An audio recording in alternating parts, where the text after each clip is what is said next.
inteiro, que ela tem tudo que eu tô falando aqui mais detalhado, tá? Relembrando por que a gente começou a ter esse conhecimento sobre esses materiais. Porque o homem, desde a pré-história, né, ele utiliza de materiais para caça, tá? No Egito, a construção das pirâmides, Mesopotâmia, tudo, né? O conhecimento da natureza, dos fenômenos naturais, digamos assim, que traz a física, também a constituição, o entendimento das propriedades da matéria. Então, o homem sempre está em contato com o quê? Com materiais. E isso acabou trazendo essa necessidade de descoberta dessas propriedades e constituição dessa matéria. Tá? E a partir daí, né, desse despertar, dessa vontade, dessa composição das características materiais, aí veio o quê? Que a matéria ela é constituída por essas partículas, que são os átomos, e que o termo veio do quê? Do indivisível. Hoje a gente sabe que o átomo, ele pode, ele tem essa troca, né, de partículas subatômicas, né? Mas o nome dele veio a partir disso, de uma partícula indivisível, tá?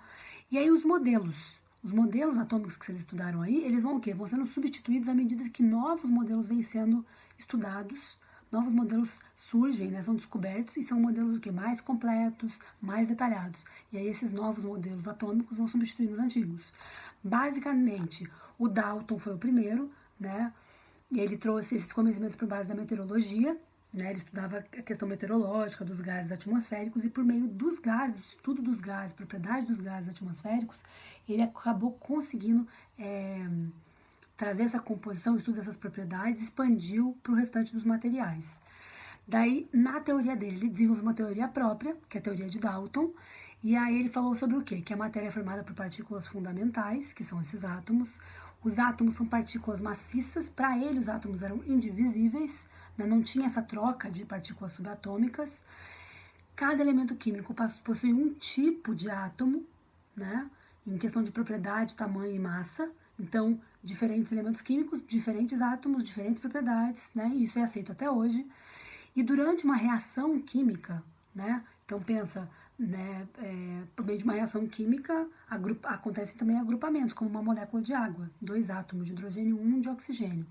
Então, durante uma reação química de transformação da água em outra coisa, por exemplo, não tem como você destruir nem criar nenhum tipo de átomo.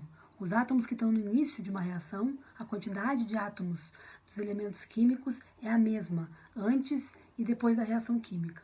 Isso se dá por meio do quê? Da lei da conservação da massa, que o Lavoisier veio depois e verificou e possibilitou. Mas o Dalton já vinha com essas ideias. Não tem como eu criar ou destruir nada. Tudo é contínuo, ele só se transforma. É aquela velha história, né? Na natureza nada se cria, tudo se transforma. Né? Nada se cria, nada se perde, tudo se transforma. Então é basicamente isso, também se refere aos átomos, tá? Aí veio o modelo atômico do Thomson. Ele falou sobre o fluxo luminoso. Qual que foi a grande parada do Thomson? Ele trouxe o quê? Que o átomo era uma molécula maciça, onde cargas positivas ficavam composta de cargas positivas e que cargas negativas, partículas negativas, ficavam mergulhadas ao redor. O que foi a grande diferença do Thomson? Ele que trouxe, né, por meio dessas partículas negativas, tá? Que levou ao conhecimento que a gente tem hoje pelos elétrons. Então, ele que trouxe a descoberta dos elétrons. E as principais diferenças entre o modelo do Dalton e do Thomson são o quê? Que o Dalton considerava o átomo como uma esfera muito pequena e indivisível, já o Thomson considerava o quê? O átomo como uma esfera divisível, de carga positiva, com essas partículas negativas mergulhadas ao redor, que depois acabou chamando de elétrons, tá?